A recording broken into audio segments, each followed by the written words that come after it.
Lars de Gas Radio.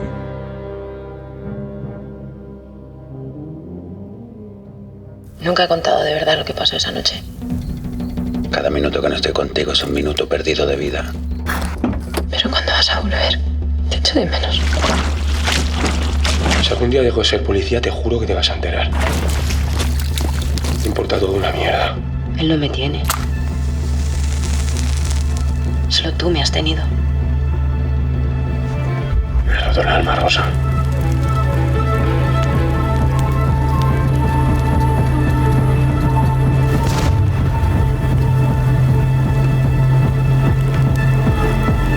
Me ha preguntado por ti. Borra todo. Llevaba una hacha en la mano. Me quedé completamente paralizada. Le dije, Albert, ¿qué haces?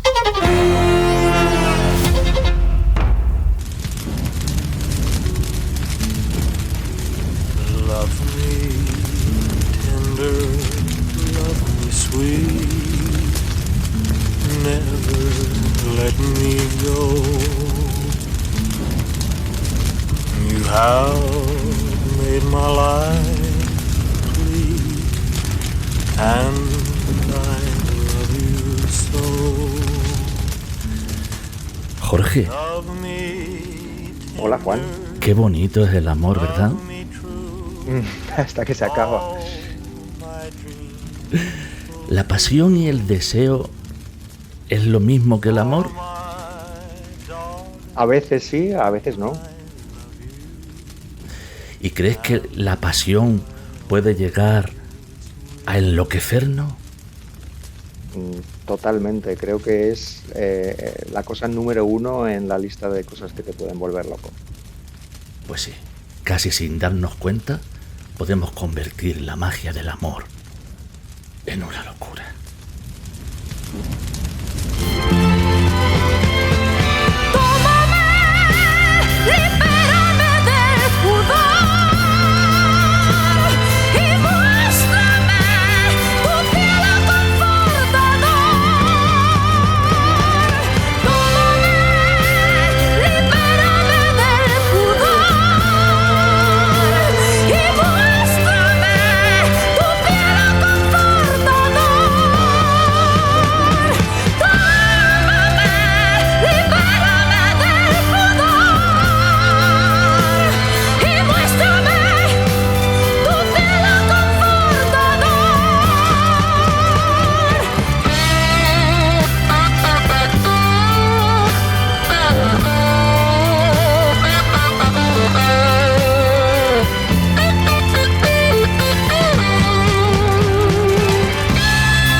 Mayo de 2017.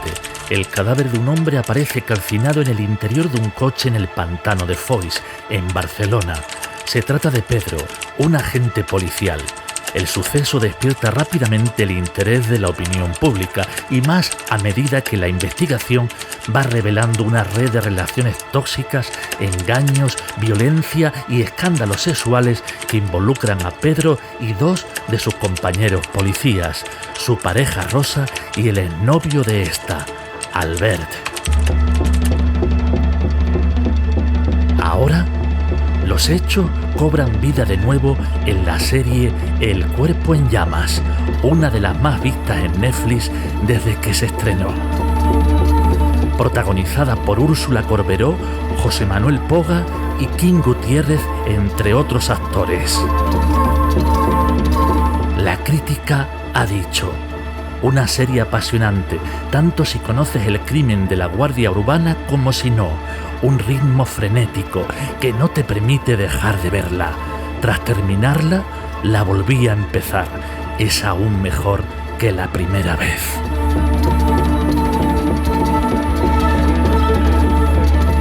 Una serie creada por Laura Sarmiento, Carlos López y Eduard Solá. Dirigida por Laura Mañá y quien nos acompaña hoy en Luz de Gas Radio, Jorge Torregrosa García.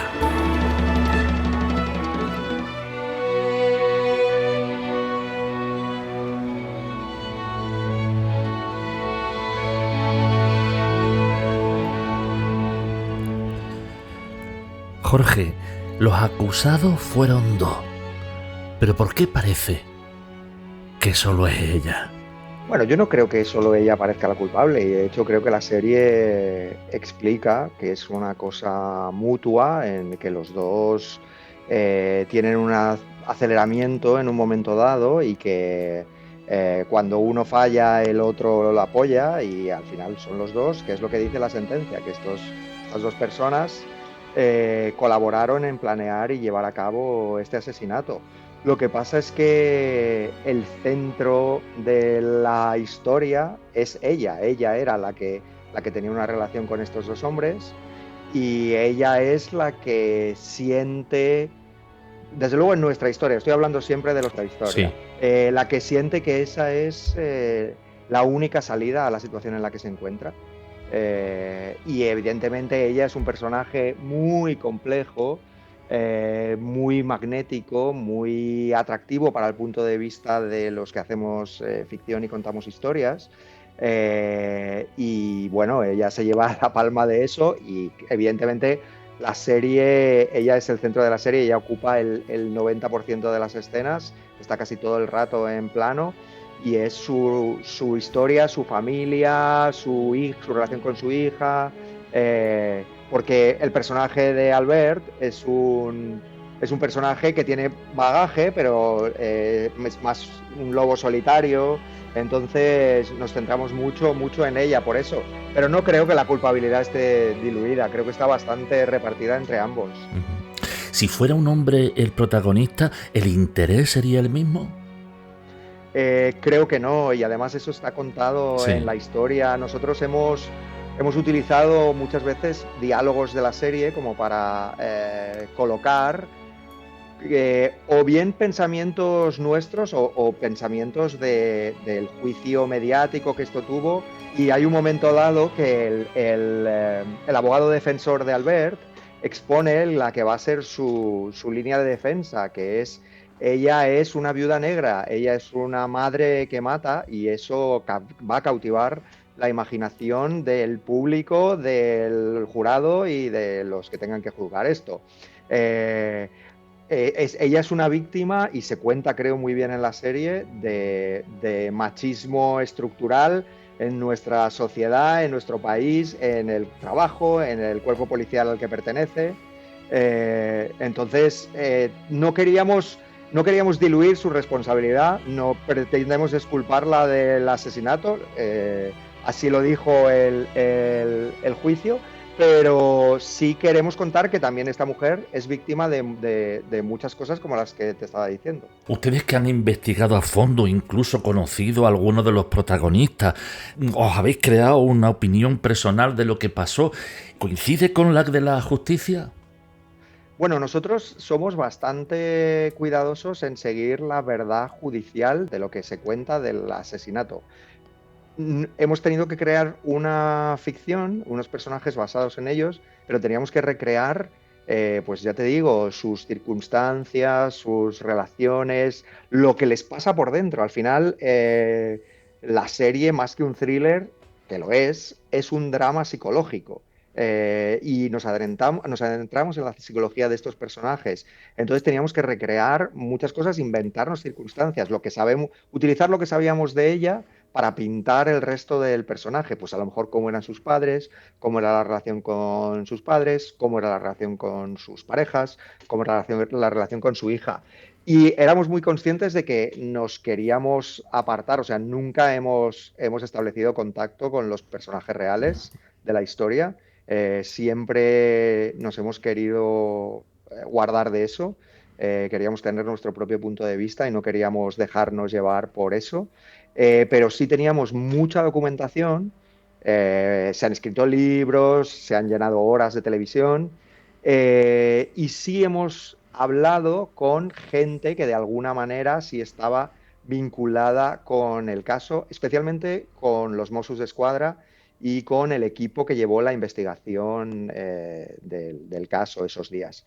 Y nos han asesorado, aún así nos hemos inventado cosas, lógicamente para escribir una ficción y para contar la historia pues es muy complicado muchas veces ser fiel a la realidad. Era un equipo de muchas personas, liderado por un sargento de los Mossos d'Esquadra. Nosotros hemos concentrado en la figura del personaje de Bayorak, que queríamos que fuera una mujer, porque esto nos ayudaba primero a tener un punto de vista de alguien que entiende de dónde viene esa mujer y que al principio se la va a creer y luego va a empezar a ver que las cosas no concuerdan. Pero vamos, hemos utilizado todo eso, o sea, al final teníamos tantos detalles, tantos datos, tantas cosas, pero siempre de los hechos, ¿sabes? Que al final llega un momento que dices, bueno, todo esto está contado desde un sitio muy particular, que es sabiendo que lo que pasó y solo te dan los datos, está muy sesgado, ¿no? Y ya no hablo de los juicios mediáticos, sino al final de los hechos, ¿no?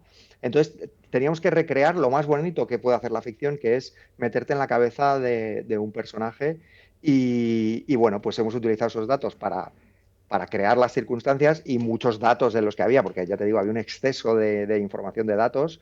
Hemos decidido que no nos venían bien en nuestra ficción o eran demasiado complejos, demasiado rocambolescos y los hemos dejado a un lado. Una vez vista la serie, tú personalmente, ¿crees que has podido dar a entender tu opinión, tu postura? No sé si era también tu objetivo. Yo creo que sí. Creo que hay gente que todavía se va a preguntar la gran cuestión, ¿no? Que es ¿por qué? ¿Por qué lo hicieron? ¿Por qué lo hizo? ¿Por qué no se separó?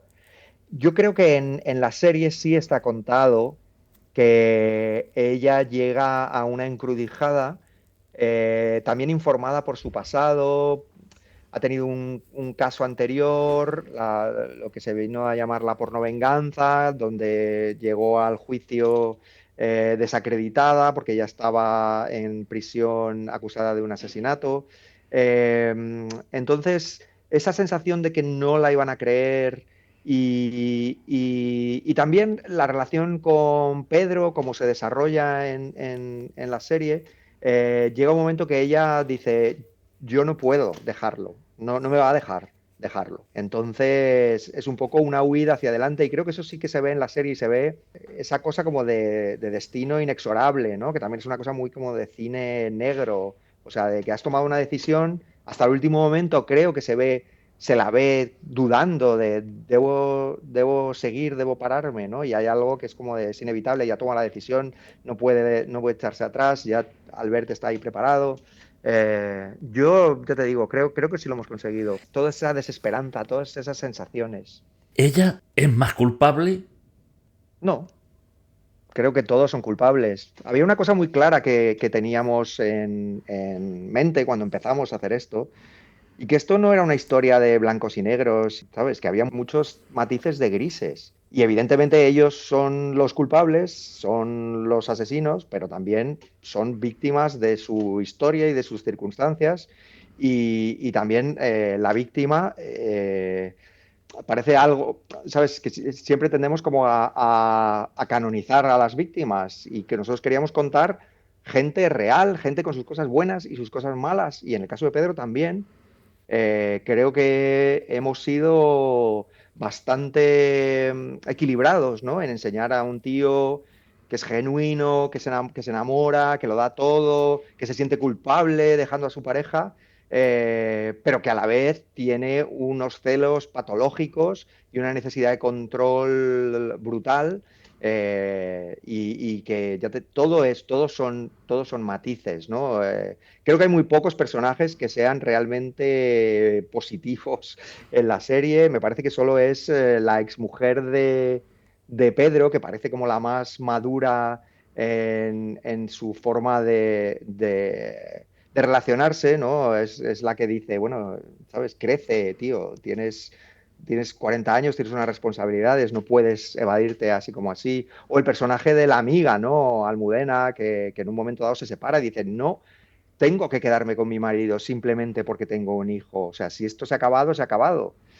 Y eso está en contraposición con cómo todos los demás personajes, incluso el exmarido de Rosa, entienden las relaciones, ¿no? Rosa muchas veces no, o sea, parte del conflicto de su personaje es la contradicción y el conflicto entre una mujer que quiere ser libre y que tiene todo el derecho a serlo y hacer de su capa un sallo y acostarse con quien quiera y tener libertad total, y por otro lado, una idea mucho más atávica y convencional de lo que tiene que ser la mujer, que tiene que ser la esposa perfecta, tiene que ser la madre perfecta y tiene que salvar esa familia, pase lo que pase. Aunque se haya roto el amor, aunque aquello no funcione, ella se aferra a eso, ¿no?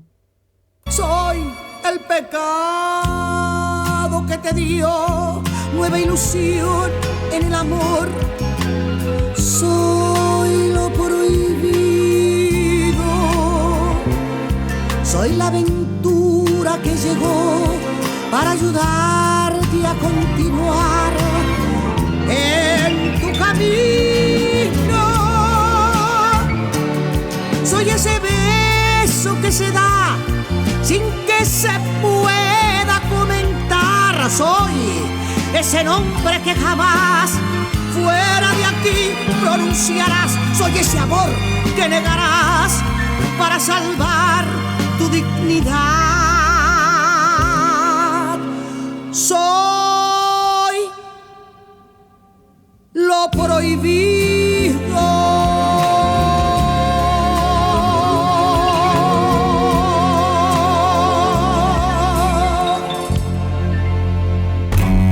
Hola, soy Rosa. Necesito verte, Rosa. Pedro, mi niño. Qué suerte haberte encontrado. Cada minuto que no estoy contigo es un minuto perdido de vida.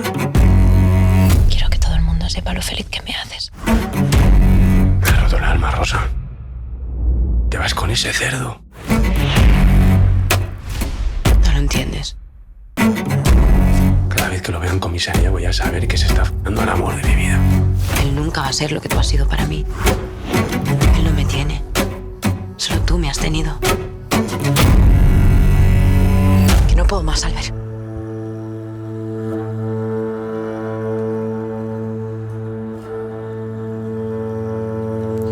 Y es que, como decía, la pregunta nos la hacemos y no encontramos respuesta. Salvo contadas excepciones, ¿por qué actúan todos así? ¿Por qué ninguno es capaz de entablar relaciones saludables? ¿Por qué llegan a matar a alguien? Bueno, yo creo que son muy representativos del momento que nos ha tocado vivir. O sea, creo que hay algo también que funciona de esta historia por la que es tan atractiva, porque es muy fácil demonizar, ¿sabes? Es muy fácil decir, no, son psicópatas, pero no son psicópatas, son gente normal. Y lo que pasa es que son gente normal, egoístas, narcisistas, pero no son monstruos, es gente que, bueno, en el caso de nuestro personaje de Rosa, es alguien que se cree que lo merece todo, que el mundo gira a su alrededor, y por eso es una persona insatisfecha, constantemente ansiosa por tener más de lo que tiene. Creo que esto es algo muy común hoy en día, ¿no? Yo muchas veces también, al principio, explicándole a Úrsula el personaje, le decía que de alguna forma ella era como varios perfiles de Instagram. Un perfil de Instagram donde es la madre perfecta, la esposa perfecta, un perfil de Instagram donde es la novia sensual y la amante cachonda, un perfil donde es una profesional y me parece que eso pasa mucho hoy en día, ¿no? Que nos estamos como, bueno, cada vez estamos más centrados en nosotros mismos y creo que las relaciones personales pierden en profundidad y pierden en las apuestas, lo queremos todo pero había una cosa también de entender eso, de, bueno, esto en el fondo con las circunstancias adecuadas, pues a lo mejor le puede pasar a cualquiera, igual no llegar a esos límites, pero todo eso formaba parte también de la conversación con Laura Sarmiento, ¿no? Escribiendo los guiones y luego haciendo la serie. ¿Han visto la serie los implicados? Ya que hubo al principio que no querían, vamos, que Rosa incluso quería verla antes de la emisión. ¿Tenías alguna noticia de si la vio por fin o no, o algo? ¿O alguna reacción? No tengo ni idea, no lo sé. Ya te digo que yo no tengo ninguna relación, ningún contacto y todo lo que sé de ellos es a través de la prensa. ¿El hacer la serie a partir de un hecho real os ha limitado artísticamente? ¿Lo has sentido así? No, en absoluto. Creo, de hecho, que artísticamente hemos llegado muy lejos. Lo que sí es que nos ha marcado ciertas cosas, ¿no? Que era como de, bueno, es una historia muy conocida en España, sobre todo en Cataluña. También éramos conscientes de que teníamos que hacer la serie para la gente que no conocía la historia, pero era como de, si tú te puedes meter en Google y escribir Rosa Peral y te van a salir cientos de noticias que te van a hacer un spoiler, en el fondo no queremos contar una historia de quién ha sido. Por eso lo revelamos al final del primer capítulo. Ni de qué pasa al final, ¿sabes? Y cómo acaba la historia y qué pasa en el juicio. Es muy fácil que eso lo sepas. Aunque no conozcas la historia, si te metes, ¿sabes? Si después de ver un capítulo dices, ay, tengo curiosidad por ver qué cara tiene esta señora. Pero era el cómo y era la profundización en sus mentes y en los de los personajes que lo rodean, ¿no? Entonces sí que nos marcó ese trayecto, ¿no? Y eso nos permitió hacer una cosa que nos apetecía más que hacer que un thriller true crime más convencional. También cuando Netflix nos llama a Laura y a mí como equipo artístico, nosotros estábamos haciendo nuestro trabajo anterior, que era una serie que se llamaba Intimidad, que era una historia sobre violación de la intimidad de mujeres, el caso de dos mujeres, una que se suicida y otra que tiene una crisis, la futura alcaldesa de Bilbao tiene una crisis profesional y personal terrible a raíz de que se hace viral un vídeo suyo teniendo sexo con un hombre más joven que no es su marido. Entonces veníamos de hacer una cosa como muy social y además que de alguna forma tenía links temáticos con la historia de Rosa Peral, pero lo entendimos también como una apuesta de Netflix de que no querían hacer una cosa más obvia, más sensacionalista, que había apostado por nosotros, que tenemos una forma particular de contar las cosas y un estilo para contarlas y que podíamos, como tú decías antes, llegar lejos artísticamente y hacer una cosa pues que se apartara de lo esperado, ¿no? En este caso. Nos han dejado completa libertad y hemos ido todo lo lejos que hemos querido. No tiene que ser lo mismo que quizás hacer una serie a lo mejor para una cadena de televisión, que a lo mejor el lenguaje hay que tener más cuidado, las imágenes. No es lo mismo tampoco que hacer un largometraje tuyo, pero se notan que lo habéis disfrutado y el resultado está ahí. Sí, lo hemos gozado absolutamente y ya te digo, la sensación que tenemos trabajando en Netflix es de total libertad. También pasó con Intimidad, o sea, nos han dejado hacer lo que nosotros creíamos que teníamos que hacer. Eso no significa que todo sea porque sí, que sea gratuito. Tenemos que defender nuestras ideas y nuestras apuestas, pero sí que hay apuestas, o sea, verdaderamente fuertes, ¿no? Pues yo qué sé, como son los mensajes a cámara, la abstracción de ciertas cosas, ¿no? De cómo se cuentan ciertas cosas, la elección de puesta en escena, de música y de los temas originales, de los temas de las canciones no originales, que estamos escuchando unas cuantas, y ahí hemos podido hacer elecciones muy arriesgadas que quizá pues para una cadena convencional pues no hubiera sido posible. Tú te encargas de dirigir los capítulos 1, 2, 3, 7 y 8 y Laura Mañá los otros 3.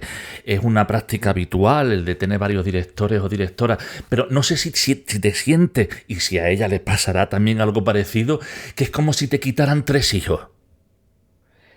Sí, bueno, te da pena porque dices, ¡guau! Este capítulo, esta escena me gustaría hacerla, pero no es posible, ¿no? No es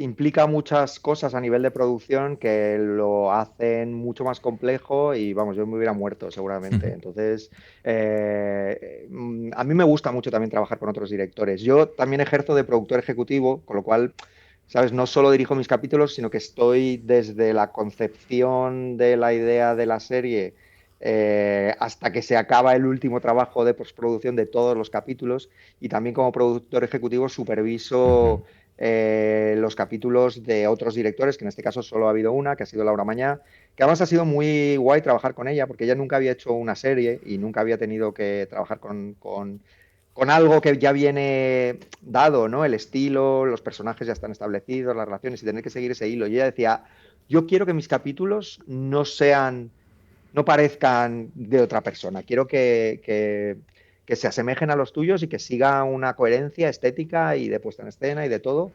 Y la verdad es que también ha sido muy disfrutable, aunque ves cosas que dices, me hubiera encantado hacer este capítulo, esta secuencia o este momentazo, pero también es muy agradecido verlo, ¿no? Yo también, como muchas veces he sido, pues no el director principal, sino uno de los que dirige capítulos así de medio,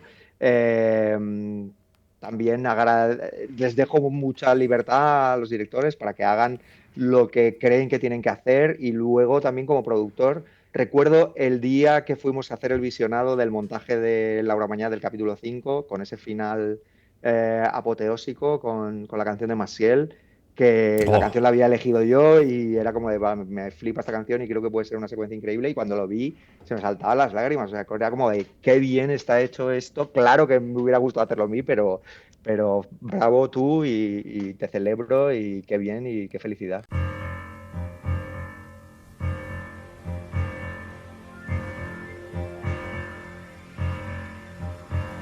El amor es un rayo de luz indirecta, una gota de paz, una fe que despierta, un zumbido en el aire, un punto en la niebla, un perfil, una sombra, una pausa, una espera.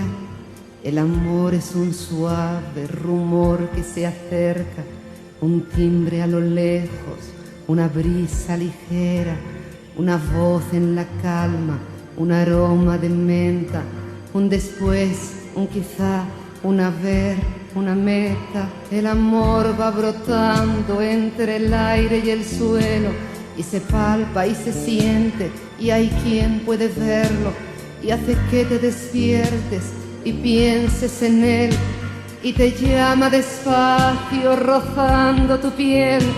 El amor te hipnotiza, te hace soñar, y sueñas y cedes y te dejas llevar, y te mueve por dentro y te hace ser más, y te empuja y te puede y te lleva detrás, y de pronto te alza, te lanza, te quema, hace luz en tu alma, hace fuego en tus venas, y te hace gritar al sentir que te quemas.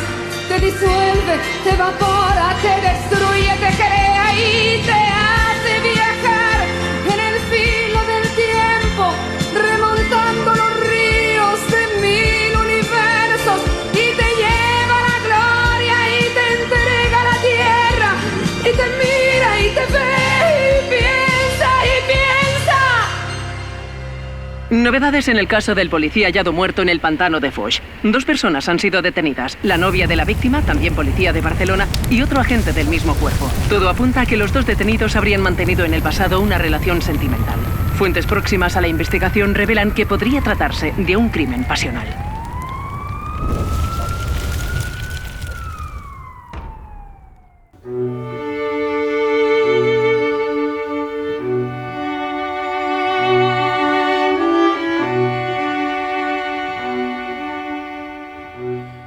¿Y qué decir de la banda sonora de Aitor Echevarría? Creando atmósfera, envolviéndonos en la historia.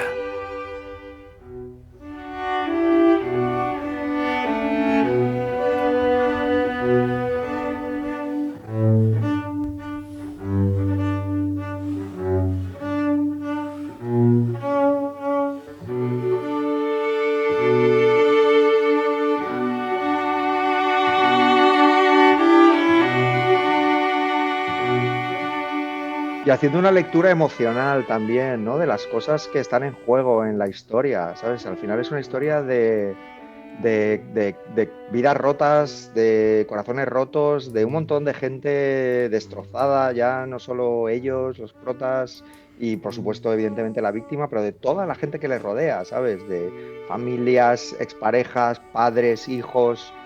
Y la música de Aitor muchas veces juega a la contra. Me encanta trabajar con él, es la segunda serie que hacemos juntos después de Intimidad, porque siempre hace cosas inesperadas, utiliza la música de forma inesperada y eleva todo y hace una lectura de cosas que están ahí en el fondo, ¿no? Pero él las saca a la superficie con la música y bueno, lo he gozado. Él empieza a trabajar antes de que se ruede ninguna imagen.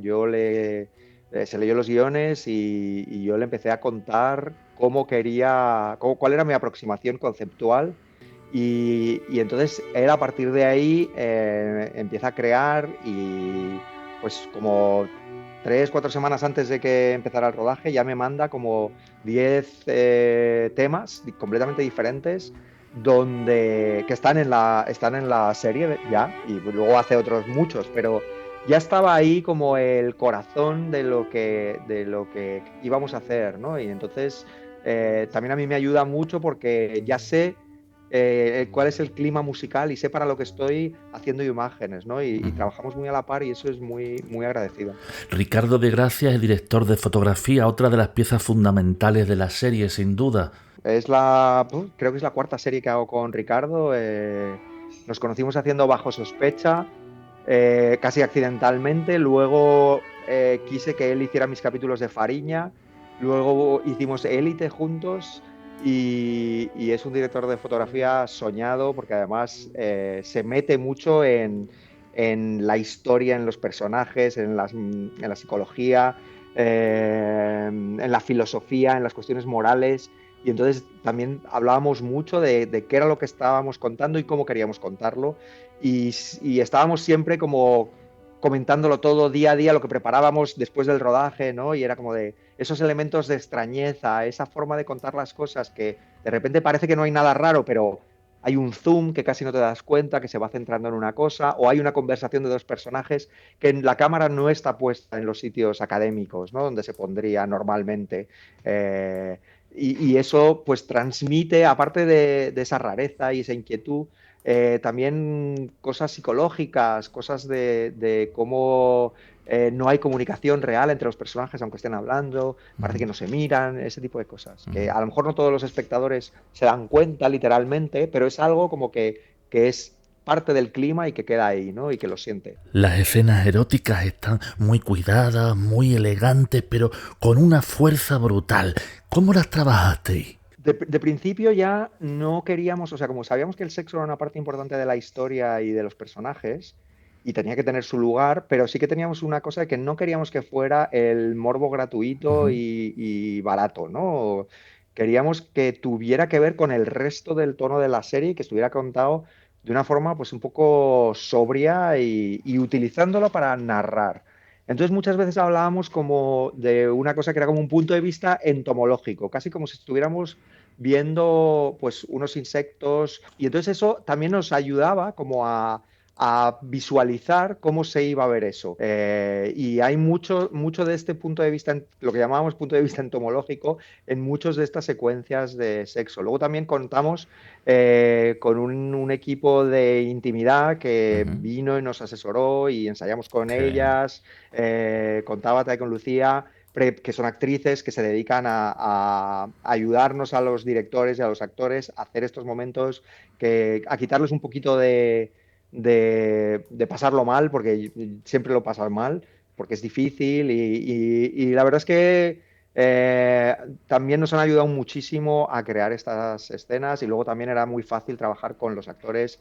Úrsula y Kim se conocen desde hace muchos años, han rodado juntos otras escenas de sexo, se respetan, se quieren y tienen confianza e intimidad, entonces era fácil con ellos. Úrsula Corberó es impresionante cómo se lanza a la piscina y nos va llevando de un lado a otro. Absolutamente, o sea, era una cosa como de transfiguración y además es una actriz muy agradecida porque está viva, es decir, ella no viene sabiendo exactamente lo que va a hacer y teniendo todas las respuestas claras. Ella se pone en escena, claro que tiene las cosas claras y hemos hablado mucho, pero se deja llevar y entonces de repente te da una cosa en una toma y tú le comentas algo y de repente dice, se me ha ocurrido, déjame que te enseñe una cosa, y hace otra toma completamente diferente y entonces eso es muy agradecido para los directores, porque vemos que esa cosa de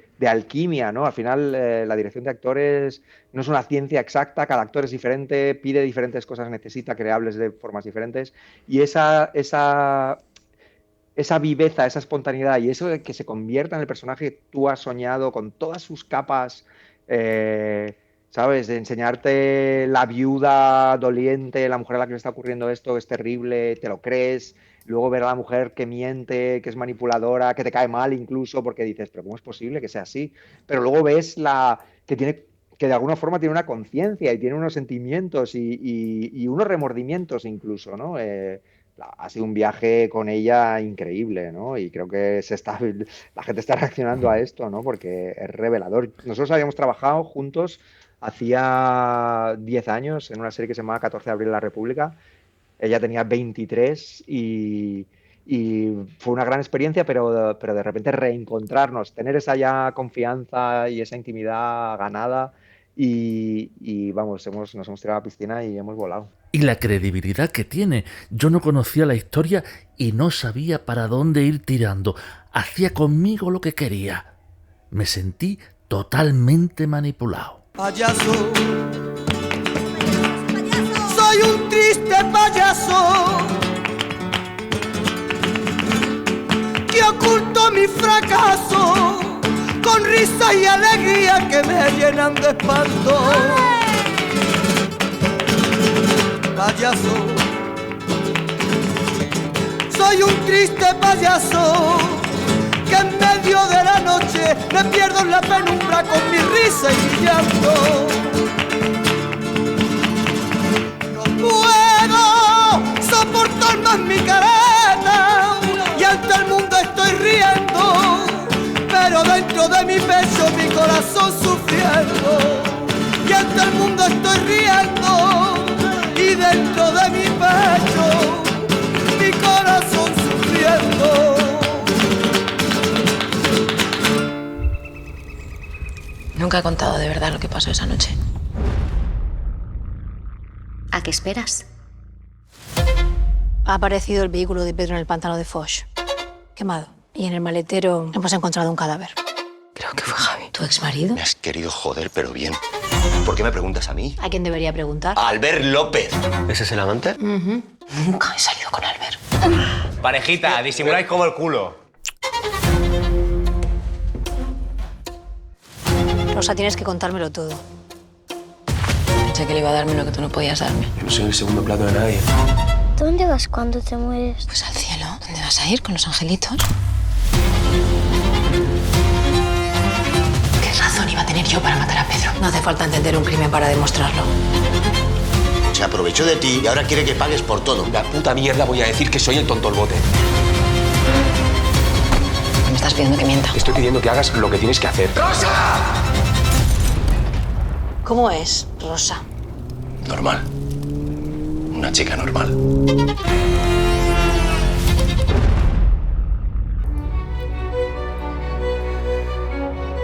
Los demás actores y actrices están también impecables. ¿Cómo habéis hecho este casting? Pues con Ana González, que es la directora de casting que ha hecho el reparto, y buscando grandes actores para cada uno de los papeles. O sea, era imprescindible que todos estuvieran yendo en la misma dirección y que ayudaran a contar la historia. El gran peso de la historia obviamente recae en Úrsula, y luego son muy importantes evidentemente Kim, también Poga en el papel de Pedro y Zach Ferris en el papel de Javi, Eva Llorac como la inspectora también era un personaje clave, pero buscando grandes actores que aportaran. O sea, yo en ese sentido también he apostado mucho por actores que conocía, con los que ya había trabajado y que sabía que iban a aportar relevancia y verdad a sus personajes. Gente como Mamen Duke, que interpreta el papel de Rosa Mari, la madre, Eva Llorac en el papel de la inspectora, Alfons Nieto en el papel de Juanjo, el amigo de Albert, Pep Ambrós, que hace como el segundo a bordo de la inspectora, Aina Clotet, la exmujer de Pedro, que también está magnífica y da toda esa visión de esa relación en muy pocas secuencias, Pablo Derqui como el fiscal. Pues eso, o sea, era como de, tengamos actores que encarnen de la mejor forma a los personajes, pero que sean muy buenos, muy sólidos y que hagan que tu interés crezca, ¿no? Julia Trullol, que hace de la amiga de Rosa, que está increíble. Muchas veces no tienes todos los guiones. Yo creo que cuando estábamos haciendo los ensayos solo teníamos hasta el 6, creo, el 7 y el 8 estaban como en unas versiones que todavía no estaban acabadas y fueron muy complejos porque eran, al centrarse sobre el juicio y sobre todo al final de la historia, donde tenías que terminar de atar todos los cabos sueltos y tal, fueron muy complicados de llegar a una versión. Pero intenté que tanto yo como Laura Mañá pudiéramos ensayar todo, hablar mucho de los personajes, de las relaciones, y que actores a lo mejor que estuvieran solo en una o dos secuencias, si eran secuencias importantes, tuvieran su oportunidad de venir a ensayos, de hablar de su personaje y de hablar de lo que pasaba ahí. O sea, por ejemplo, el personaje que interpreta Antonio Durán Morris, que es un personaje que sale en dos secuencias, pero las dos son importantes, pero una de ellas es clave en el capítulo 3, ¿no? Él es este miembro de la policía de Barcelona que interroga a Rosa a raíz de la muerte del personaje del Boniato en el capítulo 3. Tuvimos nuestros ensayos con él también, ¿no? Es fundamental eso. Una de las cosas que más impactan y descolocan son los saltos en el tiempo, pero enseguida te acostumbras y además enganchan. Tiene que ser otra de las razones por las que nos tienes ahí pegado a la pantalla todo el tiempo. Bueno, esto fue una apuesta también cuando nos planteábamos cómo contar la historia. Al elegir empezar cuando aparece el cuerpo quemado en el coche, nos obligaba a hacer flashbacks porque había cosas que habían sucedido pues casi 20 años antes que eran importantes para la historia, ¿no? Cómo conoce Rosa a su primer marido, cómo empiezan a estar juntos, cómo deciden los dos presentarse a las pruebas para Mossos y policía, y cómo sabíamos que íbamos a tener que hacer flashbacks, pero decidimos esa cosa de las dos líneas temporales, la del presente y la del pasado, y se nos hacía... Yo siempre intento, nunca a este nivel, porque nunca he tenido una cosa tan compleja a nivel temporal, pero siempre que no tengas que recurrir al 3 años antes, es un rollo y dices, tengo que entender naturalmente cómo está la historia y no podíamos hacer grandes cambios de imagen porque no, ¿sabes? Pues en el caso de los hombres es muy complicado, las barbas, los pelos y entonces apostamos por una idea que era como que en realidad la historia es una historia donde todos los tiempos están sucediendo en el mismo tiempo porque todo es relevante y estamos utilizando el pasado para contar por qué es importante y relevante eso en este momento de la historia en el que la investigación de quién ha matado a Pedro está avanzando. Y entonces nos lo planteamos mucho a nivel estructural, pero también que siempre hubiera cosas que te contaran dónde estábamos. Es decir, de repente la niña tiene 3 años, o de repente Pedro está vivo, o Rosa está con Javi cuando sabemos que se ha separado de él. Entonces lo vamos llevando de la mano, ¿no? Y yo hice la prueba como con, ¿sabes? Con mi padre, que le cuesta mucho, que siempre dice, no, pero es que todos los personajes se parecen y me pierdo y tal. Y entonces fue como de, vale, se ha entendido, evidentemente jugamos mucho con la estructura y para ayudar a esto, y hay veces que sale como, pues a lo mejor salen las noticias de fondo para colocarte o algo así, pero siempre intentando que siguieras y entendieras, esto sucede en el pasado porque esto es clave para este momento, ¿no? Llevándote así de la mano. Evidentemente es una apuesta y que requiere interés por parte del espectador. Sorprende también mucho cuando leen los mensajes mirando a la cámara, rompiendo la cuarta pared. Con Pedro, que creo que es la primera vez que se hace este efecto, que es cuando está en el coche, después ya cuando fue pasando el tiempo digo, esto va a ser porque lo mismo él no mandó el mensaje y al final no estaba yo tan desencaminado. No, claro, nosotros utilizamos los mensajes por muchas razones, ¿no? También porque nos encontramos esto que es difícil a veces de utilizarlo en la narración.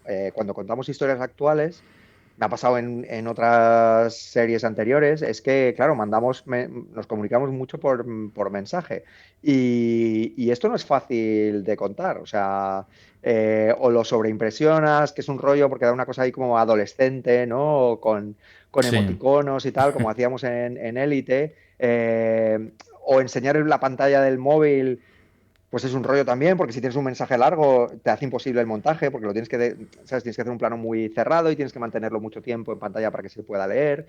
Entonces, como los mensajes tenían tanta importancia en esta historia, fue como de cómo podemos hacer para que esto no sea una voz en off, no sea un mensaje sobreimpresionado, no lo tengas que leer en la pantalla del teléfono, pero le saquemos todo el partido, porque además en estos mensajes están la clave, o sea, estos mensajes se utilizaron en el juicio, muchos forman parte de la sentencia y son claves en la historia, porque son donde los personajes a veces dicen la verdad, se declaran su amor, a veces mienten, a veces manipulan y empezamos manipulando, engañando, luego a saber quién escribe ese mensaje de verdad. Pero son momentos como privilegiados de entrar en la mente de estos personajes porque te miran a ti, te interpelan y son casi siempre en momentos emocionales muy clímax donde ves los sentimientos, ¿no? Y teníamos estos grandes actores y era,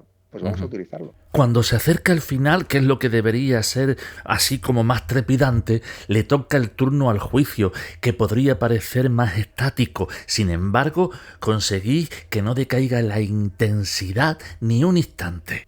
Para mí el juicio es lo más difícil que he rodado en mi vida. O sea, ha sido un tour de force brutal. Me daba muchísimo miedo, le tenía muchísimo respeto, me preparé a saco y fue durísimo de rodar para mí y para todos, pues para los actores que tuvieron que estar ahí 6 días diciendo esos textos tan largos a veces o simplemente escuchando, porque hay actores que no hablaron en los 6 días, pero tenían que estar recibiendo y fue técnicamente muy, muy, muy difícil, porque yo quería que el juicio volara. ¿Sabes? Que tú estuvieras ahí y que no fuera nada estático, a pesar de que un juicio en España están todos sentados, ¿sabes? No es esta cosa americana que se ponen de pie y van y sacan una prueba y tal. Es todo muy, muy estático. En la vida real es todavía más estático. Yo me tomé alguna licencia, pero quería que te llevara y que fuera una cosa, que fuera como una partitura. Sobre todo el capítulo 7, porque el 8 como que es otra cosa, ¿no? Pero el 7 fuera que te... Porque además las películas de juicio y los momentos de juicio son siempre muy agradecidos para el espectador. ¿no? A mi madre le gustan muchísimo y yo lo disfruto un montón y siempre me hace gracia esa cosa como de quiero ver películas de juicios porque son agradecidos, ¿no? Y yo decía, quiero hacer una cosa que esté guay. Y fue, ya te digo, o sea, pensar en todo, tenerlo todo en la cabeza de cuándo tenía que acelerar el ritmo, cuándo me podía detener, cómo se iba a rodar una cosa y otra para que cosas que iban rodadas en días separados, pero que parecía que los personajes estaban contestando unos a otros, pero en oposición, que no se miraran, pues todas estas cosas, dónde estaba puesta la cámara en cada momento que fuera revelador. Fue un crucigrama un puzzle muy complejo. Rodamos como 400 planos en 6 días y yo recuerdo que a partir del tercer día ya notaba que mi cerebro iba muchísimo más despacio, pero fui muy agradecido. Luego montarlo ha sido una gozada y yo creo que son mis capítulos favoritos, ¿no? De todos, porque disfrutas mucho de todo, de los actores, de la interpretación, del ritmo, de la música, es muy chulo. Una serie magnífica, en definitiva. Menos mal, Jorge, menos mal que volviste de la Gran Manzana.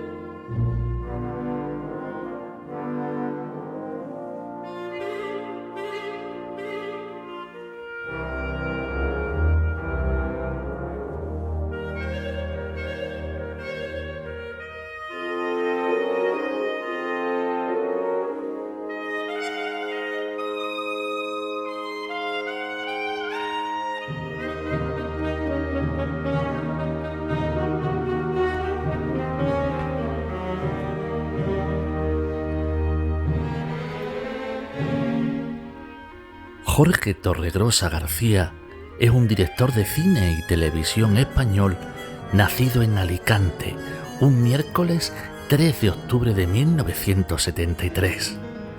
En la década de los años 90 sucedió algo que cambió su vida. Recibió becas de la Fundación La Caixa y de Martin Scorsese, sí, el Martin Scorsese Young Filmmaker Award.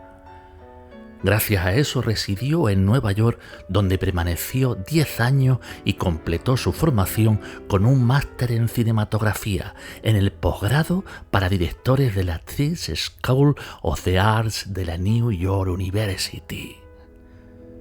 En esta ciudad dirigió sus primeros cortos, Family Pictures, Salomé Pamela Me y Desire, con los que conseguiría sus primeros premios y también su reconocimiento por la industria.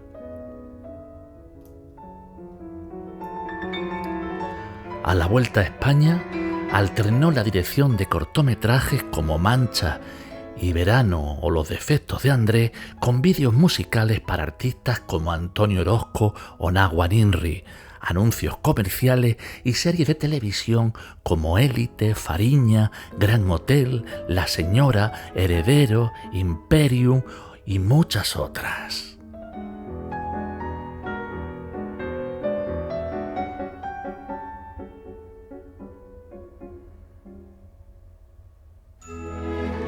En 2012 debutó como director de largometraje Confín, adaptación de la novela superventa de David Monteagudo, una película que habla de la vida y la muerte, de lo que sucede cuando desaparece la gente que está a tu lado, esa que te da un reflejo de quién eres y en quién depositas tu pasado y tu futuro emocional.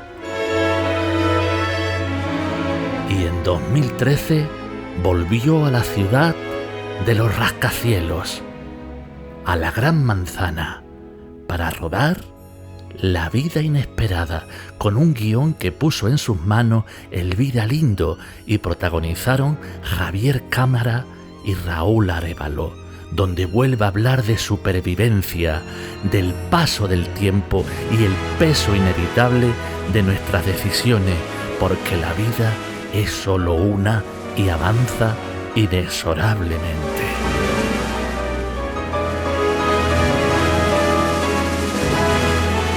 Ahora, Jorge Torregrosa acaba de estrenar en Netflix la serie El cuerpo en llamas, inspirada en un crimen real, la aparición en 2017 del cadáver calcinado de un hombre en el pantano de Foix, en Barcelona, protagonizada por Úrsula Corberó y Kim Gutiérrez. El cuerpo en llamas se ha convertido en uno de los estrenos más importantes del año. Hoy, en Luz de Gas Radio, nos acompaña uno de los mejores directores de nuestro país, la visión personal y única de Jorge Torregrosa.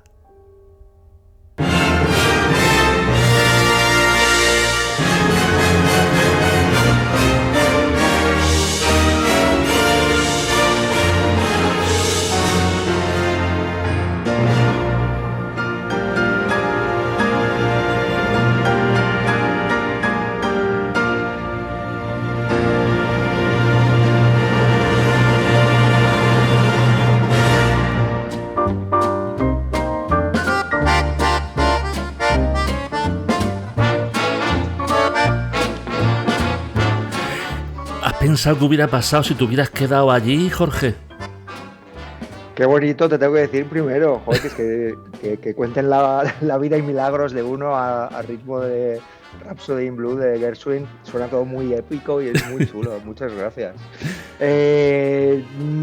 No, creo que cuando tomas una decisión en la vida no miras mucho atrás. Creo que acerté, ¿sabes? He sido muy feliz profesional, soy muy feliz profesional y personalmente y bueno, fue así, o sea que no se puede uno, no hay lugar al arrepentimiento que hubiera sido si, pero vamos, creo que tomé la decisión adecuada. En La vida inesperada, Javier Cámara se quedó. Sí, bueno, precisamente la película habla de eso, ¿no? La película habla de las decisiones que tienes que tomar en la vida cuando funciona o cuando no, ¿no? Y de renunciar a cosas y de aceptar otras, ¿no? Y la película fue muy bonita a muchos niveles, pero también porque era también hablar con una parte de mí, ¿no? De qué hubiera pasado si me hubiera quedado, a lo mejor hubiera sido esa mi historia, no lo sé. Él toma una decisión en ese momento de su vida, el personaje de Javier Cámara, porque se da cuenta que se está engañando a sí mismo, ¿no?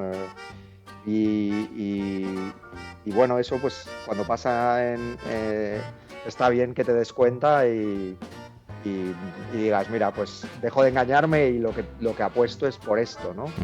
Creo que todos tenemos que examinar todo el rato si lo que tenemos es lo que queremos, que vuelve a entroncar con la Rosa Peral de nuestra historia, ¿no? Es igual plantearte esas cosas pues te evita ciertos conflictos y ciertos problemas. Pues Jorge, muchas gracias por estar aquí y nos vamos a despedir con tus mismas palabras, si nos permite. Los sueños son una excusa. Lo importante es el camino que uno toma para llegar hasta cumplirlo, sucedan o no.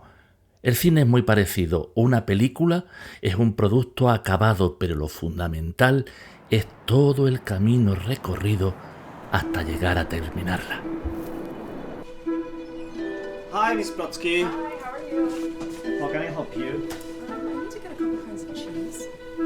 Okay, Italian, Spanish. What do you want? Yeah, what is that? This is really cute. This is from Italy. Very tasty. It's really good. Oh, it's really intense. It's really super. It's intense.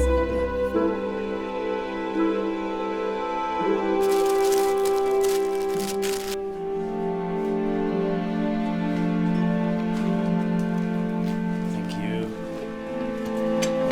Bye.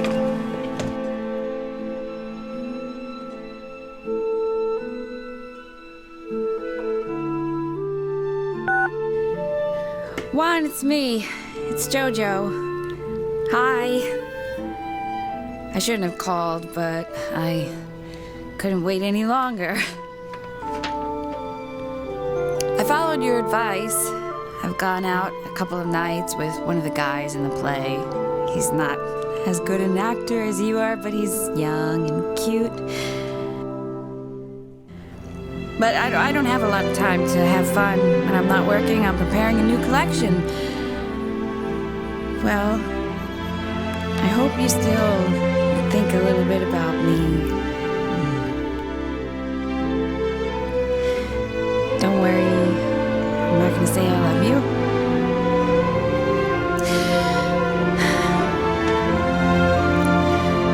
Okay, bye. Voy a prepararme un sándwich si no tenés nada mejor que hacer.